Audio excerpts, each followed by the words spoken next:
Basara railway station వద్ద ఉద్రిక్తత వాతావరణం కొనసాగుతున్న అరెస్టుల పర్వం క్షుణ్ణంగా తనిఖీ చేస్తున్న పోలీసులు ఇక రైలు మార్గం ద్వారా వచ్చిన ఏబీవీపీ కార్యకర్తలను అరెస్ట్ చేస్తున్నారు.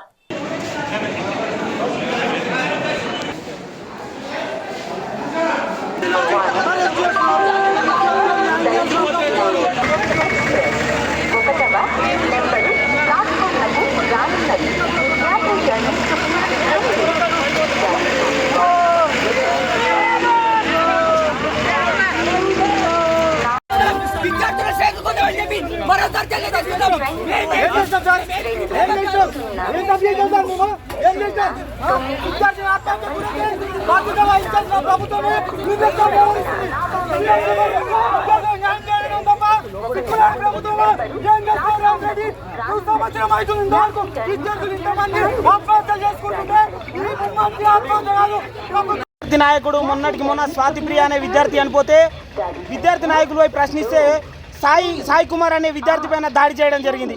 అతను ఇప్పుడు సీరియస్గా నిజామాబాద్లో హాస్పిటల్లో ఉన్నాడు. దీనికి రాష్ట్ర ప్రభుత్వము ప్రశ్నిస్తా ఉన్న రాష్ట్ర ప్రభుత్వాన్ని ప్రశ్నిస్తా ఉన్నాం. జవాబు చెప్పాలి. విద్యార్థి నాయకుల పైన దాడి చేయడం చాలా సిగ్గుచేటు. రేవంత్ రెడ్డి నేను ప్రశ్నిస్తా ఉన్నాం, విద్యార్థి నాయకుల పైన దాడి చేస్తారా? నువ్వు కూడా ఒకనొక టైంలో ట్రిపుల్ ప్రశ్నించినావు కదా, ప్రశ్నించినప్పుడు నువ్వు ఇప్పుడు ప్రశ్నిస్తే నువ్వు ఇట్లా దాడి చేస్తావు. కొంచెం నాకు సిగ్గు అనిపించాలి. విద్యార్థి నాయకుడికి న్యాయం చేయాలి. అదేవిధంగా ట్రిపుల్ ఐటీలో ఆత్మహత్యలు జరుగుతూ ఉన్నాయి కదా, దీనిపైన విచారణ చేపట్టాలి. విద్యార్థుల పక్షాన రాష్ట్ర ప్రభుత్వం ఆలోచించాలి. లేనిచో అఖిల భారతీయ విద్యార్థి పరిషత్ నుంచి భారీ ఎత్తున ఉద్యమాలు చేస్తామని సందర్భంగా తెలియజేసుకుంటాం. ఎక్కడ పడితే అక్కడ కొంచెం సిగ్గుండాలి. నీ దృష్టి ప్రభుత్వం విద్యార్థుల పక్షాన ఆలోచించాలి, కానీ ఈ విధంగా అరెస్టు పైన కాదు. ట్రైన్ దిగుడే లేదు, అరెస్ట్ చేసే విధంగా ఆలోచిస్తున్నాం. కొంచెం సిగ్గు అనిపించాలి. మీ దృష్టి విద్యార్థులని అభివృద్ధి చేసే విధంగా ఆలోచించండి కోరుకుంటా ఉన్నాము.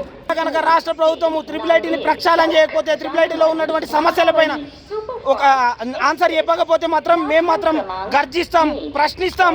ఎవరిని పడితే వాడిని, ఎక్కడ పడితే అక్కడ అడ్డుకుంటాం. మంత్రులను అడ్డుకుంటాం, ఎమ్మెల్యేలను అడ్డుకుంటాం. ట్రిపుల్ ఐటీని ప్రక్షాళన చేయాలి, విద్యార్థులని అభివృద్ధి చేయాలి.